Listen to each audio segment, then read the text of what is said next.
We can't give out midweek picks like we've been doing, or also, quite frankly, picks for the weekend because of the fact that conference tournaments are happening. There's a million games happening at once, so we will not have lines to pick from that will be timely. That being said, we are going to share our two favorite futures bets for conference winners at the end of this week. My first pick that I'm going to deliver here. I really like UVA at plus 700 to win the ACC. I have been a big Duke glazer. I have aggressively glazed Duke, and I think that they still have a shot to do damage in the tournament. But with the two injuries that they suffered, I think that is going to derail them during their tournament run.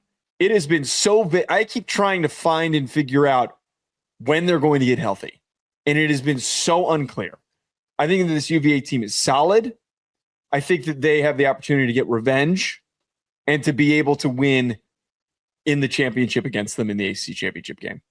Look, plus 700. I don't hate going against Duke when they got Caleb Foster going down and uncertainty lying afoot.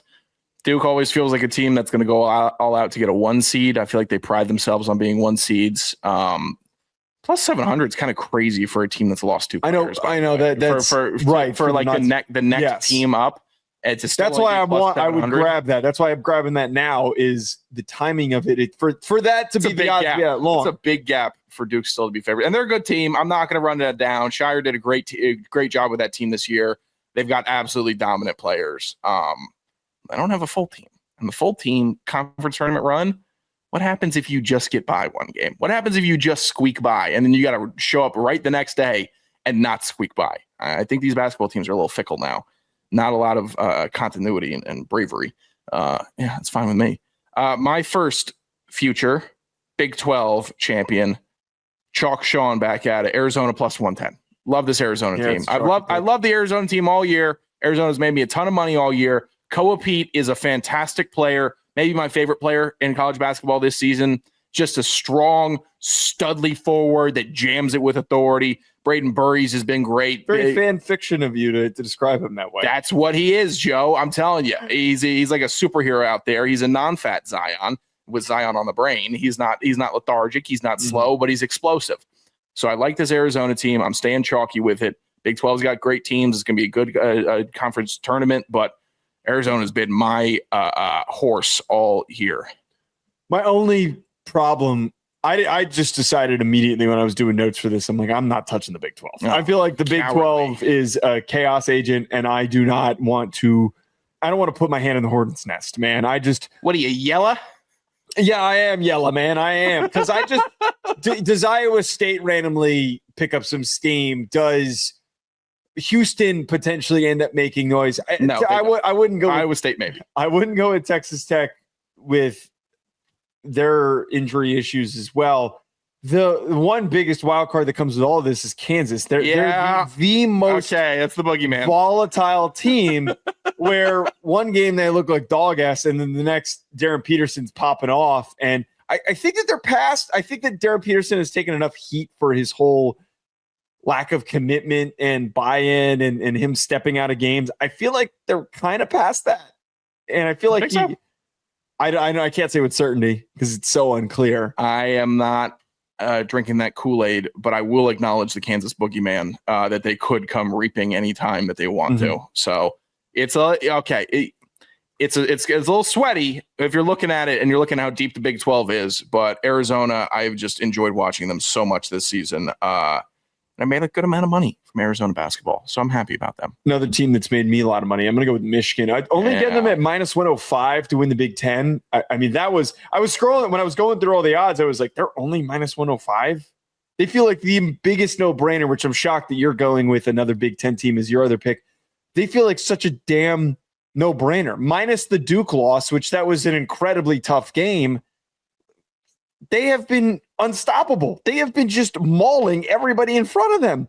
If there is a team, and right now it feels like that they're the best position because, again, Duke's dealing with injuries, and there's lack of clarity on like how good UConn is. Arizona would probably be another team that feels a little bit more sure to go on a run in the tournament to win it all. but Michigan feels like the team to buy into. I'm cool with Michigan. I've called Michigan a machine this year. I've called Michigan an absolute unit. They are a bunch of warriors on warpath, ready to march down and work you and beat you with mechanical, fundamental basketball. I also saw Michigan not cover versus Northwestern. I saw them beat Iowa by 3, and I saw them scrape by Minnesota. And that was all down the stretch. I didn't love that. And maybe it was just the games I was keen in on. And I know they had other huge wins all throughout the year. So maybe it was just when I was tuning in on them and I thought that I was seeing some You're cracks. using a not covering against Northwestern as justification for them not winning the Big Ten tournament. You need to cover against Northwestern. That is a big prerequisite for what was that spread? You need to, I think it was like 17.5. Okay, so they didn't go, oh no, they suck. They didn't cover the comically large spread. Oh, they're so bad. Won by 12. Joke team. Okay. Why the hell would you pick Illinois?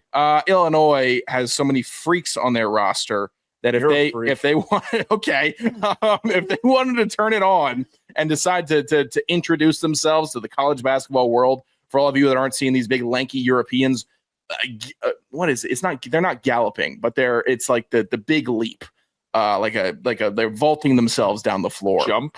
Not a jump. I'll figure out the word. I'm bad. I've had an up and down day with words so far. You can do it, man. I believe in you. It's like a gulp. No. Spring? Bounding. It's like they're bounding down the floor. There we go. That's what I was looking for. Leaps and bounds. Illinois has these guys that it looks like they take 3 steps and then they just dunk it home with ease. And if Michigan falters, which I'm not saying they're gonna, because they're an appropriate favorite at -105. I like the action at Illinois plus 460 in case we have some freaky upset. I think they're the next team in the Big Ten to win it. So I'm hedging a Michigan loss with, I think, a team that could do it. I'm not touching Illinois. Give me Michigan. I'll touch it then. Awful. Fingers dog ass pick. 6-9 on college basketball. Make sure you clock these, by the way. Make sure you track these properly.